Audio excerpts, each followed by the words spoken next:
Oi, queridos alunos, chegamos na aula número 3 do curso de Matemática para a Fundação Carlos Chagas.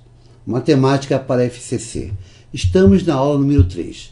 Vamos falar de números naturais, números inteiros, racionais e fracionários. Vamos lá. Bem, vamos começar com o conceito de conjunto dos números naturais. Você lembra do conjunto dos números naturais? Era o conjunto com quais elementos? Bem, a gente vai representar esse conjunto pela letra N. O conjunto dos números naturais é o conjunto formado pelos números 0, 1, 2, 3, 4, 5, pontinho. Vamos colocar o 0 nesse conjunto para simplificar a nossa vida. Então, o conjunto dos naturais é o conjunto que vamos representar pela letra N. Ele vai ter como elementos o número 0, o número 1, o número 2, o número 3, o 4, o 5, o 6, o 7, o 8, o 9, e aí prossegue, né? Infinitamente. Este é o conjunto dos números naturais. Esses caras aqui são os elementos. Por exemplo, se eu quiser falar assim, ó, 0, ele é um elemento do conjunto dos números naturais. Então, posso dizer que 0 pertence. Esse símbolo é a relação de pertinência. Pertence ao conjunto dos números naturais. Se eu falar, por exemplo, 2 pertence ao conjunto dos números naturais. 6 pertence ao conjunto dos números naturais. 10 pertence ao conjunto dos números naturais. Se eu quiser falar, por exemplo, o número 2/3. 2/3 não pertence, isso aqui é uma fração, né? 2/3 não pertence, aí você risca. 2/3 não pertence ao conjunto dos números naturais. Beleza? Então, os números naturais são 0, 1, 2, 3, 4, 5 e prossegue. Continuando. Agora vamos falar do conjunto dos números inteiros. Conjunto dos números inteiros. E vamos representar pela letra Z.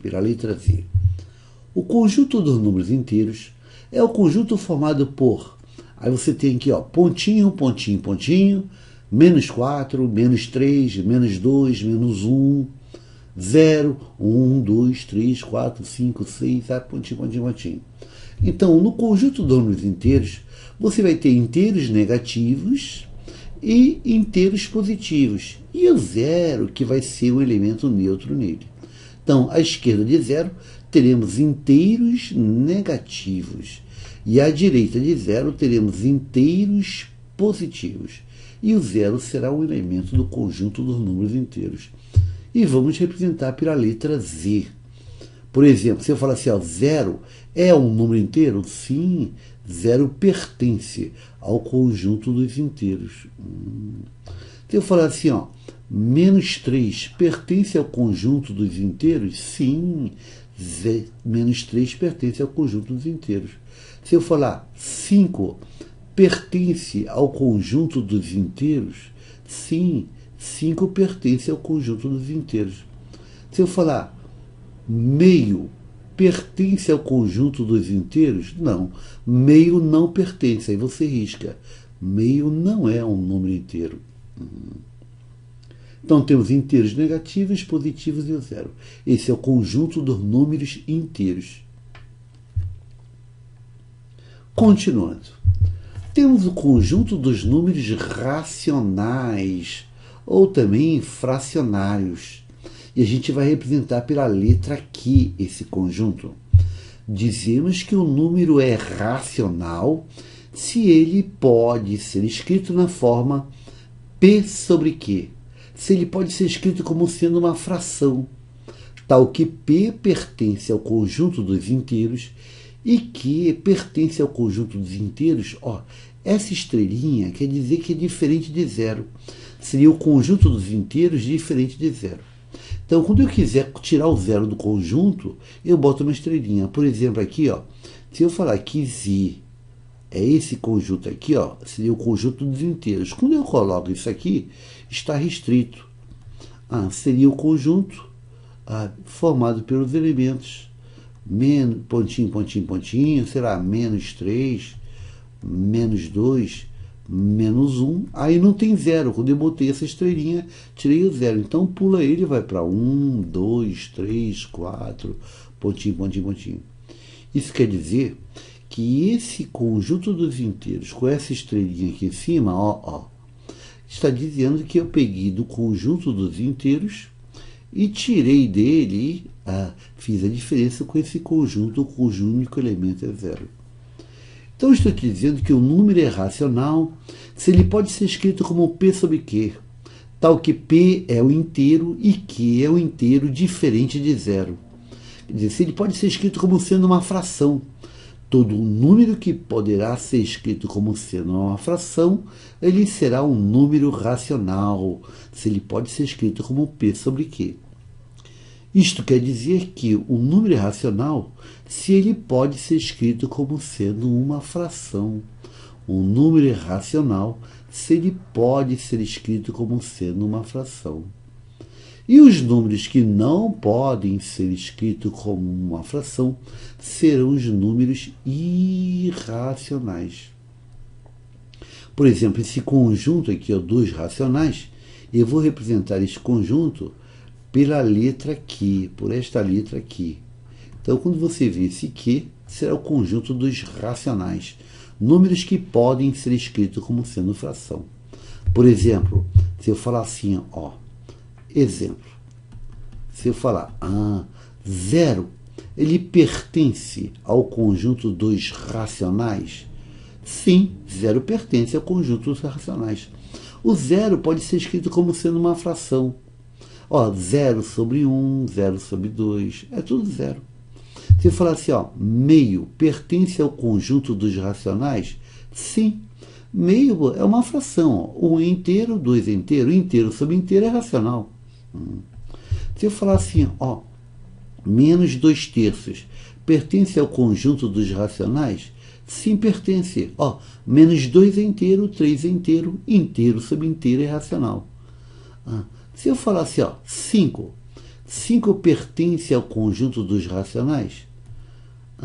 5 pertence sim, 5 pode ser escrito como 5 sobre 1. Isso é 5.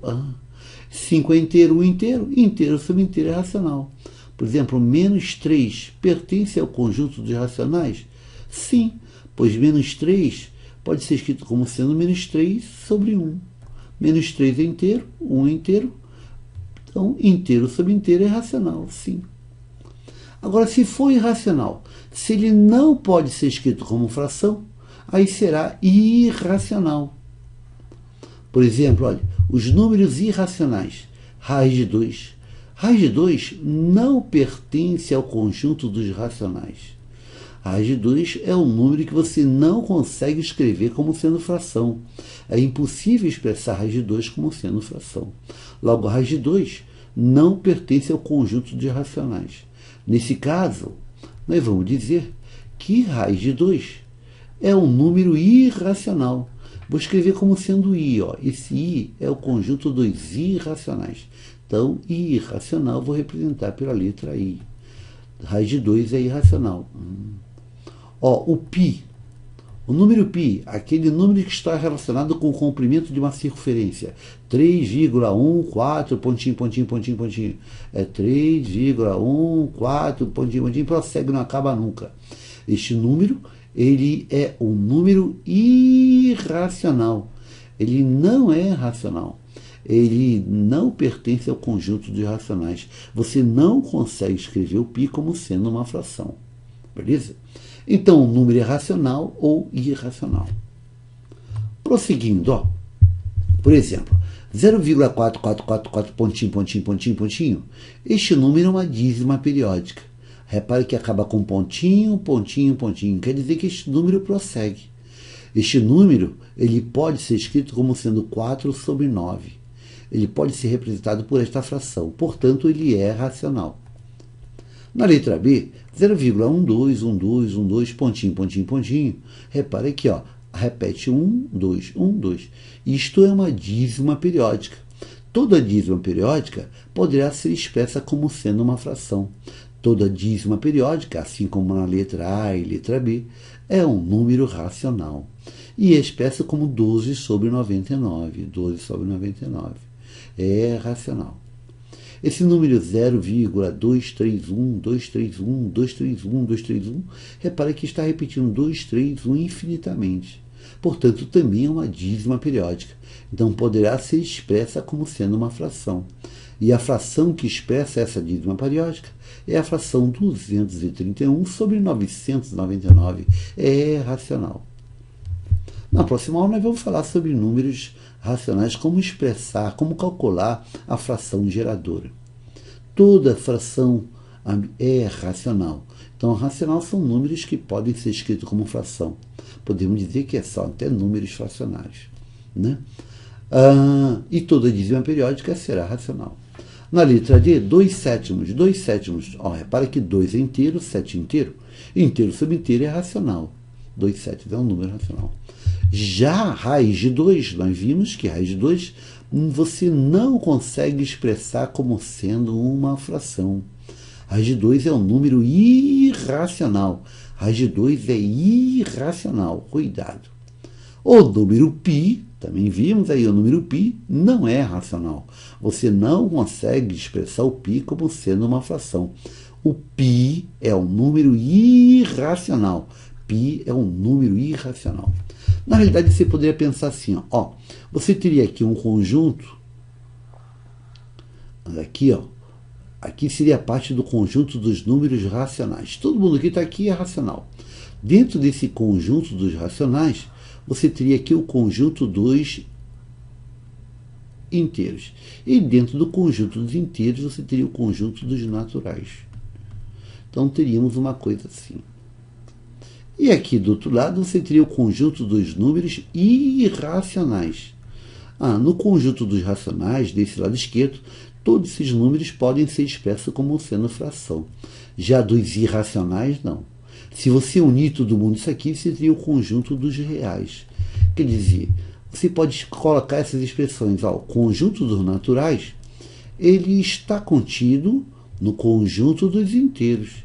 E esse conjunto dos inteiros está contido no conjunto dos racionais. E esse conjunto dos racionais estaria contido no conjunto dos reais, que eu represento por R. E os irracionais seriam o outro lado, os números que não podem ser expressos como fração. Na realidade, se você fizer interseção entre racional e irracional, essa interseção entre o conjunto dos racionais com o conjunto dos irracionais, ela não possui elemento. Então, dizemos que essa interseção é um conjunto vazio, a gente expressa assim.